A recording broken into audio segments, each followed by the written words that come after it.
เราคำเบิ่งไปเบิ่งมาจะคือพี่น้องใส่อยู่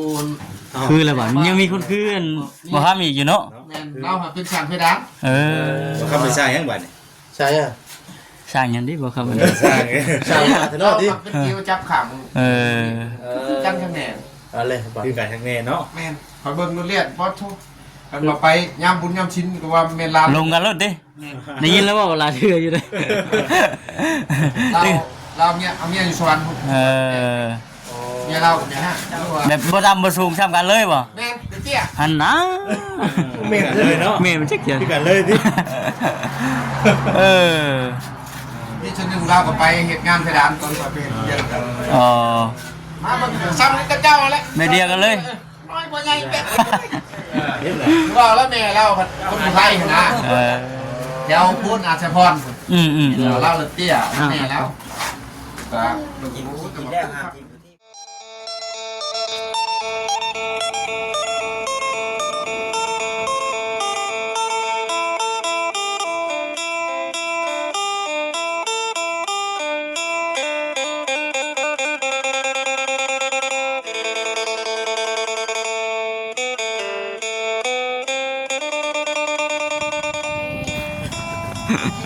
เฮียยังมาเชียร์ยังมัน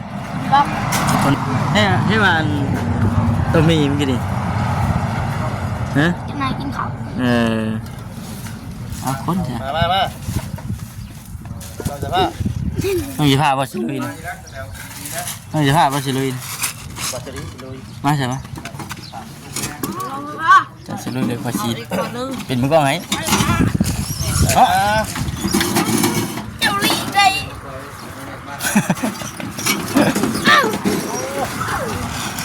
ไปวังเถื่อก็เลยดิฮึบฮึบ นักเลย ใส่เกียร์ก่อนเลยใส่ท็อปเกียร์ก่อนแม่ เนาะ เดี๋ยวคาดท็อปเกียร์ ค่ะรถรุ่นนี้ต้องเปลืองน้ำลายเลยรุ่นนี้ไม่ได้เปลืองน้ำมันเลย เป็นน้ำมันป่ะ ต้องเปลืองน้ำลายรุ่นนี้ ไปรอด ไอ้นอนดีดอยเนาะ อยู่ไปกองไว้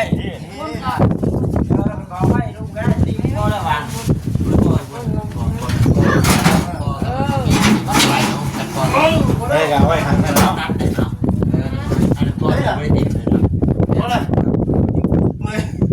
หอบดิเนาะ โอ้ยเนาะ ถามว่ามัน คุณบีไปนี่นะเห็นอย่างกันไปไว้ เนาะ จำกันไรมันก็ยังไง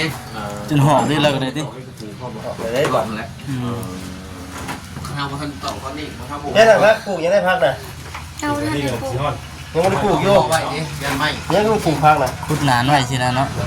มียังมีในบ่ ที่เราเป็นหัวจะนะ เมียสมมู แล้วอันว่าเขาทุกมากอะเมื่อแรงนี้ สมมู อันว่าเขามาถักเขาใช่ว่าสีนะ một đứa lúng có đứa bà đi nữa เอามาก่อนมาต้าสิลงเลยฮะ chị đồ đó bà này nó bà đi mất con bà thèm nó úp nó vô thèm ขี่คอก็ได้ đó โดดเลยเป็นห้าถือ ủa bộ mình mèo đi สามีจิ๊บสามีอ่ะ đi đây จีบบ่ sao ตั้งมาเป็นชูงนี่เนาะ เนาะ คนหมู่ญาติเลยนะ นี่บริยาน chip rồi là đây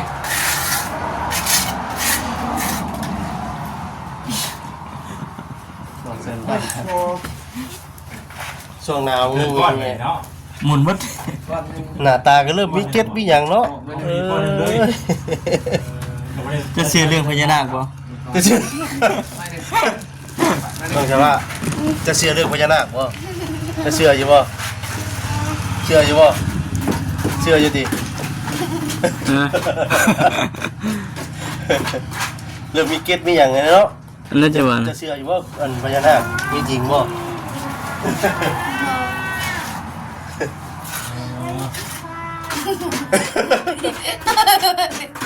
นี่นี่ ฮะ เหนือตาเนี่ย เนาะ ถูกไปเลยของน้องเงิน น้องใส่ผ้าบ่ ของน้องเสียผ้าไว้ในห้องทีวีตัวนี้ ของ นอนแล้ว คืนนี้นอนตัวนี้บ่ คุณว่าเราเฮินไปนะ อุ่นคักเนาะ แค่นาที่ก็ท่าอยู่อย่างถ้าห่อนี่ไหวพัดลมใส่ได้ไหมล่ะ จะกินนมป่ะ นุ่มอะไร เป็นยังไงตัวนี้นุ่มเนาะ คนยามเลยคนยามคนกินได้ป่ะเนี่ยเวลาไปกินนมเลย กินได้กับกองวันนาไอ้จูดเด้อพบไปเด้อ เก็บไปกองจูดเนาะ แจกหนึ่ง64,000เลยไม่ได้ถือเลยนั่นแหละ เก็บอะไร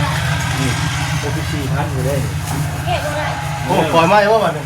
เอาให้มันคุ้มตัวนั้นเลยจังอันพักเที่ยงบ่ มาไว้เลยมาไว้เข้าเลยดูว่า ลุย มาเป็นนายเลยรู้เลย ลุยต่ออีก เพราะว่าปิดตัวนี้คันแรกตัวนี้ปิดตัวนี้เลยเอาด้านนั้นนะเพราะว่าคันว่ามืออื่นอยากก็อยากให้ปิดนะ เบื่อนี่อยากไปอย่างนั้นแม่นให้ปิดรถเบื่อ คั นี่ นบ่ขับบ่ค้าว่า ว่าค่าจัดว่าเพิ่นมาทางสร้างให้ อืม เพิ่นเจ้านั่งไปก่อนเรื่องบ่ได้ครับ เมื่อเจ้านั่งท่านรอบ่ แม่น มีข่าวดีเด้เนาะ สาวดีแล้วพ่อตามาก็คิดว่าทีมงานก็หลายอยู่มันรวมแหละดีใจนำ แม่น ได้ยอดแล้วได้ยอดเจ้าแล้ว ได้ ใช่ผมสุขคน ดีใจน้ำคือกันดีใจน้ำคือกัน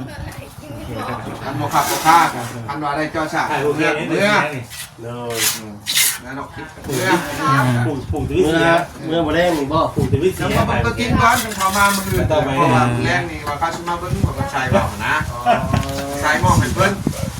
เอามาใช้ คือนั่นนี่แหละมันบ่มีเวลาให้เขาเรียกตัวนี้แหละ บ่ได้ ตั้ง บ่ได้ แล้ว เนาะ แล้วมาตั้งใจหาเงินนี่แล้ว ย้ำได้โอกาสประจำซะ อย่ามีโอกาสเนาะ มันมีโอกาสไปหาเราหางานอีกได้ค่ะไปขอเห็ดน้ำมูอีกได้ย้ำทำบ่มีเงินใช้กันเอาเจ้าโอกาส นี่เราได้กับท่านได้ไหมเนี่ย ไปกับมันเด้อ นี่เข้าไป เห็ดไปเนาะ เป็นยูทูบเบอร์ว่าแล้วครับ อาจารย์การไหนการนิ้วโอ้ของวันนิ้วไม่ได้มาป่ะ มา ลืม 1 วัน ลืมเนาะ ถึงมันกันสั่นบ่ เดี๋ยวเนาะเดี๋ยว เราคำเบิ่งไปเบิ่งมาจะคือพี่น้องใส่อยู่ คืออะไรบ้างยังมีคนคืนบ่ห้ามอีกอยู่เนาะ แม่นเราเป็นสารเพดาน เข้าไปใช่ยังบ้านนี่ ใช่อ่ะ สร้างอย่างนี้บ่ครับ ใช่ ใช่อ่ะเถอะเนาะดิ เป็นเกี่ยวจับขังจันคะแนน อะไรบ่ คือการทางแน่เนาะ แม่นคอยเบิ่งรถเลียดพอโทษกันมาไปยามบุญยามชิ้นก็ว่าแม่นลาน ลงกันรถดิได้ยินแล้วว่าเวลาเชื่ออยู่เลย เราเมียเอาเมียอยู่สวรรค์เมียเราเนี่ยฮะ แบบบ่ดำบ่สูงซ้ำกันเลยบ่ แม่นเตี้ย หันนะ เมนเลยเนาะ เมมันจักเกีย คือกันเลยดิ นี่ชนหนึ่งเราก็ไปเหตุงานเพดานตอนสอบเป็นเดือนกัน อ๋อ มาบังซ้ำนี่ก็เจ้าแล้ว ไม่เดียวกันเลย น้อยกว่าใหญ่เป็ดว่าแล้วแม่เราคนไทยนะเดี๋ยวพูดอาชพรเล่าเลยเตี้ยแม่แล้ว กินได้หากินผู้ที่เด้อ เนาะ เพิ่นยังว่ามีแต่ผู้ใหญ่กินว่ะ หน่อยกินดิ แม่นเจ้าก็แยกกับป้านั่นแล้วก็เป็นผู้ที่ ไปกับขี้ไฟเนาะ เพราะว่ากระป๋องอันน้ำดื่มนี่แม่นบ่มีคนชื่อเด้อพี่น้องเนาะเขตบาต้าหรอวะจะได้อยู่แถวในเมืองเก็บคะแนนร้อย แบบผู้อยากได้บัดนี้เนาะ กินข้าวเที่ยงไงมั้ยจ๊ะนี่กินอยู่บ่ข้าวเที่ยง จะนอนละ ฮะ จะนอนกระตุ้นอีก ใช่กระตู้อีก เวทมือนะ แน่ดีเวียกถนัดได้เนาะตัวนี้เนาะเห็นบ่ บ้านน้องบุตรีจะกินนั้นแต่ละมื้อเนาะโอ้ยจ๊ะ ไอ้ได้กินอยู่บ่ไอ้ได้กินน้ำอยู่บ่โอ้ โอ้โหใช่ ไปปลุกอ้ายมากินข้าวเบิ่งดู นอนแล้วจ้ะ อันนั้นจังว่าให้ไปปลุกมากินข้าวบ่กินข้าวกินน้ำเท่านั้นจอยจังเหลืองไป ยังบ่สบายบ่ จังหวะ กิน ก ใช่บ่สบายบ่ ชื่อแมน เดี๋ยวว่าบ่สบายไปจัก เนาะ ไปงุ้ม ไปซูนมึงดู เดี๋ยวว่าไข่ชันยอมจัก ว่าแต่อ้ายนอนดิ โอ้โหและ โอ้โหครับ ใส่ผ้าเป็นกิ่วบ่หรือว่าเพิ่นเป็นหยังป่านบ่ ปาน เห็นว่ามันเราอันน้ำลูกไปจ้ะ บ่ ยิ้มเป็นหมอ อ้า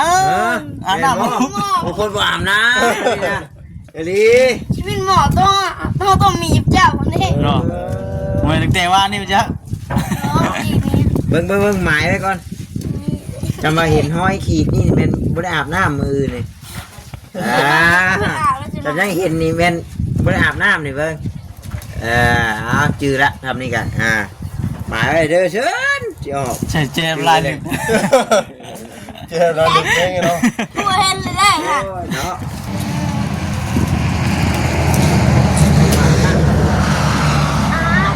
ว่านี่นะ อาจจะโอ้อาจจะโอ้ อาบกินหนึ่ง อาบกิ่งนึง อาบหนึ่ง อาคู่หนึ่ง กิ่งนึง สองบวยเนาะ สองบวยกิ่งนึง อาบหนึ่ง พอนะกำลังจะรับ ตัวไม่ได้แล้วผู้ชายเราเห็นอยู่บ้านนี่ฮะ จะอาบ เจ้าอาบจะรู้ว่า เอาก็อาบเสื้อแล้วโอ้จะเชียให้อาบเสื้อจะโอ้ก็มันไม่รักชอบเลย เดี๋ยวอาควบแบบทองโอ้โหประเดี๋ยวลูกไม่ได้บ่แบบ เมื่อห้องจะเมื่อห้องกะมีแต่ทรงแทน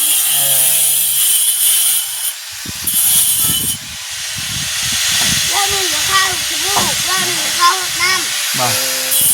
แม่นบ่ไปตัวบ่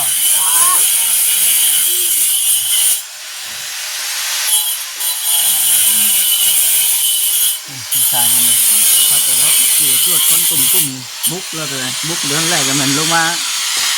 เที่ยงกินข้าวนะ ที่เสียไฟให้หน่อย แต่ นะ มี จ๊ะ งานบอก บอก เฮ้ยกินนี่ไอ้สุเครียดเนาะเจ้าภาษาก็ได้ง้อนี่แล้ว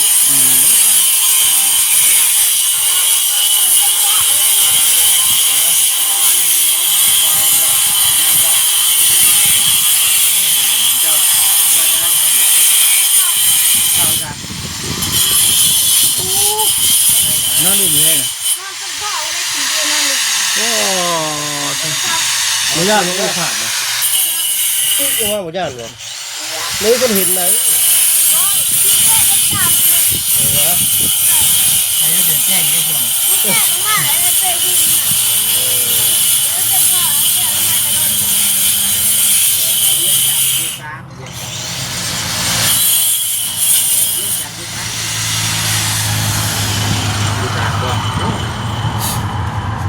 ได้ชุดที่แบบตัวนี้แดงเดียวนี้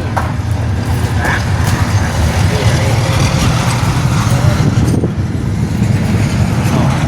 ก็เริ่มคือเลยละพี่น้อยเนาะเท่านี้ก็เลยแต่ว่าให้มันแห้งมันหมักแล้วก็มันสิลุยต่ออีกเราก็เลยเอาตัวนี้ไม่สำเร็จคุ้มแล้ว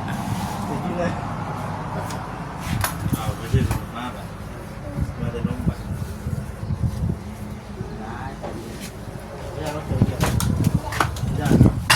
แต่ไม่ได้กินดิกินแล้วอมยิ้มเลย เด็กโดนทำเนี่ยเพื่อนผม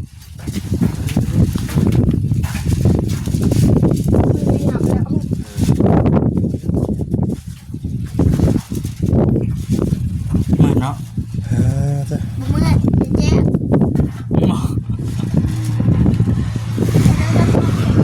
อืม แจ้งบัตตา แจ้ง มาต้มไก่ที่เธอ เอ้า เฮ้ย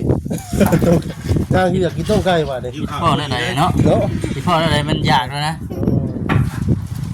กินดีน้ำอยู่ได้ถึงไหมต้มไก่สุกินเดี๋ยวเราลงด้วยนะ เป็นอยู่เนาะ แต่ผู้ชายว่าต้องสุกินแหละหรือว่าจะสิต้ม จิ๊บต้มไก่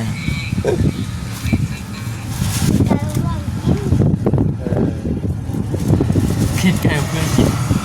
นี่จะไก่อยู่ข่าวได้บอกไปเลย กินเข่าเลยกินเข่าแห้งนะ อยากจะคลิปยังอยากไปเลย ถามผู้ชางมันยังนั่นอยู่บ่ะ ก้อนอีกแถวนึง อีกแถวหนึงเป็น นี่นะอีกแค่นึงก็ยังได้เข้านี่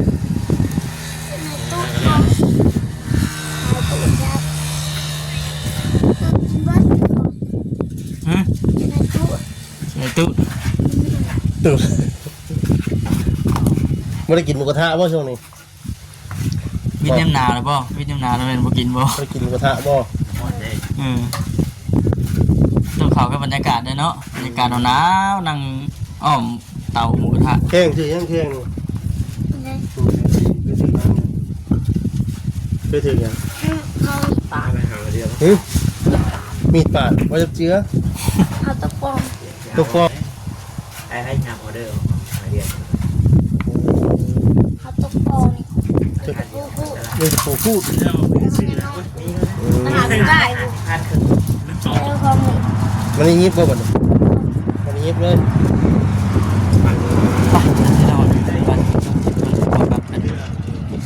ที่เราไปก่อนแต่ว่า